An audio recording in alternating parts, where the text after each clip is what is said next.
Minggir, Naura mendorong pelan tubuh besar sang suami hingga Aksa mundur beberapa langkah. Setelah itu dia segera berlalu dari hadapan Aksa. Pria itu hanya tertegun. Kenapa setiap kata yang diucapkan oleh Naura selalu bisa menohoknya? Dengan gontai pria itu melangkah menuju ke ranjang. Dan tanpa mengganti baju dia segera merebahkan tubuhnya di atas ranjang. Kedua kaki dia biarkan menunjai di lantai dan dia mulai memejamkan matanya.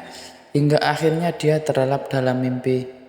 Naura yang baru saja keluar dari kamar mandi menggelengkan kepalanya melihat posisi tidur sang suami. Dengan pelan, dia melepaskan alas kaki Aksa dan mengangkat kedua kaki itu ke atas.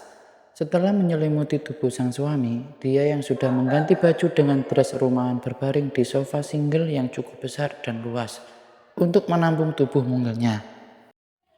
Sore harinya, Aksa terjaga setelah cukup lama tertidur. Dia melihat sebentar, setelah itu melayangkan pandangan mata ke seliling ruangan. Dia mengeritkan dahi saat sadar posisi dia tidur tak seperti saat dia akan tidur tadi. Seingatnya kedua kakinya melunjak di lantai. Dan kenapa dia bisa memakai selimut siang-siang begini? Apa Naura yang sudah menyelimuti aku? Batin pria itu. Aksa segera turun dari ranjang, berniat akan masuk ke kamar mandi.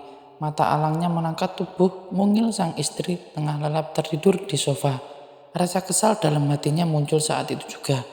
Aksa berdiri dengan berkaca pinggang di sebelah sofa. Jadi kamu tidak mau tidur satu ranjang dengan aku, Ra? Apa mau kamu sebenarnya? Dasar istri nakal. Aksa terus mengomel dalam hati.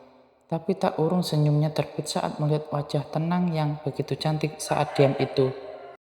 Kamu cantik, Ra. Manis, menarik, tapi juga bawel. Rasanya ingin selalu menggigit bibirmu jika kamu terus mengoceh. Apa aku mulai suka sama kamu, Ra? Batin Aksa terus saja bertanya-tanya. Naura menggerakkan tubuhnya dan tiba-tiba saja dia membuka mata. Naura tampak kaget melihat sosok suaminya berdiri sembari bertolak pinggang. Astaga mas, kenapa suka sekali mengagetkan aku? Naura sontak terduduk di tepi sofa. Aksa terkekeh geli, dia segera berlalu dari hadapan sang istri yang mengerungut. Lah kamu sendiri tiba-tiba bangun, kenapa menyalahkan aku? Ujar Aksa sembari berjalan menjauh.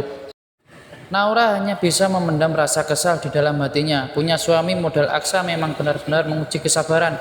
Sudah ketus pedas seenaknya sendiri dan egois. Tapi Naura yakin, sekali mencintai wanita, Aksa adalah tipe setia dan bucin level akut. Dalam hati dia berjanji akan membuat Aksa jatuh cinta kepadanya. Kamu gak mandi? Rupanya cukup lama Naura asikan dengan lamunannya. Hingga tanpa sadar Aksa sudah selesai mandi. Pria itu keluar dari dalam kamar dengan wajah segar. Dada bidang yang telanjang bahkan masih menyisakan bulir-bulir air sisa mandi.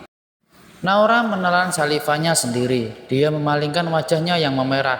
Tak bisa berbohong, semua yang ada pada diri Aksa bagaikan candu buatnya. Beruntung gak sih dia punya suami seorang Aksara Winata? Biar percikan air di wajah sontak kembali menyeret jiwanya yang tadi tengah berkelana tak tentu rimbanya. Naura tergeragap. Apa sih mas? Melamun saja kerjamu. Ditanya malah bengong. Kamu gak mandi? Kesal Aksa. Oh iya mas, iya ini aku mau mandi. Kita menginap lagi apa pulang mas? Naura beranjak dari sofa tempat dia tertidur tadi. Pulang saja, besok pagi aku ada meeting. Kejauhan kalau harus berangkat dari sini. Tutur Aksa. Ini adalah kalimat terpanjang yang keluar dari mulut Aksa tanpa intonasi tinggi. Oh ya sudah, aku mandi dulu. Setelah itu mau bantu Mbak Sri masak dulu. Naura berjalan dan masuk ke kamar mandi. Setelah selesai makan malam, Aksa mengajak sang istri untuk pulang ke apartemen mereka. Sebenarnya Alina tidak rela jika pasangan muda itu harus pergi dari rumahnya. Alina lebih suka jika Naura dan Aksa tinggal di rumah mereka yang besar, karena Alina sangat kesepian di rumah seharian. Jika ada arisan dengan teman sosialitinya, Alina masih bisa sedikit lupa akan rasa sepinya. Tapi jika sudah kembali ke rumah, dia akan kesepian lagi. Kenapa kalian nggak tinggal saja sih di sini? Protes Alina. Wineta hanya bisa memeluk bahu sang istri dengan lembut. Ma, biarkan mereka pulang. Pengantin baru butuh tempat yang lebih bebas. Kamu ini seperti nggak pernah muda saja. Goda Winata. Pria parubaya itu mengecup pipi sang istri dengan lembut. Pak, Mama ini kesepian di rumah sendiri. Papa kalau sudah kerja suka tak ingat waktu. Alina merengut. Aksa hanya bisa memutar bola matanya dengan malas melihat kemesraan orang tuanya. Sementara Naura tentu saja dalam hati merasa iri melihatnya. Dalam hati mengucap doa, semoga suatu hari Aksa akan bisa seperti Papa Winata kepada Mama Alina. Ayolah Ma, jangan merengek seperti anak kecil saja. Aku janji tiap weekend akan menginap di sini. Jika saja besok nggak ada meeting pagi-pagi, aku akan menginap lagi di sini, ujar Aksa. Janji ya, weekend kesini lagi. Kalau bohong, Mama akan datang ke apartemen kamu dan membawa menantu Mama ke sini. Ancaman yang begitu kejam terlontar dari mulut Alina. Enak saja, istriku nggak akan kemana-mana tanpa aku. Tangan Aksa spontan melingkar posesif pada pinggang ramping sang istri. Makanya jangan membohongi Mama. Nanti jika Naura hamil, kalian harus pindah ke sini. Mama nggak mau menantu Mama sendiri merawat kandungannya. Titah sang ibu negara. Iya, Ma, iya. Aksa mengalah karena dia sudah lelah harus berdebat dengan sang mama. Barang-barang Naura nggak ada yang lupa kan, Sa? Alina kembali mengingatkan, jangan pelit sama istri, karena semakin kamu royal padanya, rezeki kamu semakin bertambah banyak, semakin mengalir. Bawakan hadiah tiap hari buat Naura. Pesan Alina lagi. Iya, Mama, sayang. Geram Aksa. Winata hanya tergelak melihat wajah kesal sang putra.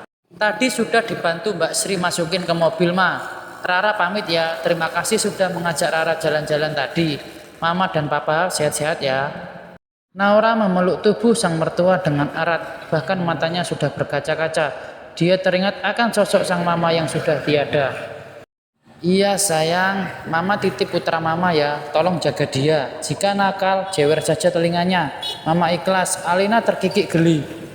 Iya Ma, siap. Naura beranjak mendekati sang papa mertua tapi tangannya segera ditarik oleh Aksa.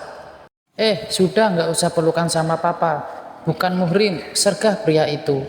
Jangan kurang ajar kamu, Sa. Aku ini Papa Rara. Masa kamu cemburu juga sama papa? Winata tampak tak terima akan sikap Aksa. Papa juga laki-laki kan? Aku nggak mau istriku menyentuh pria selain aku, ucap Aksa dengan santai.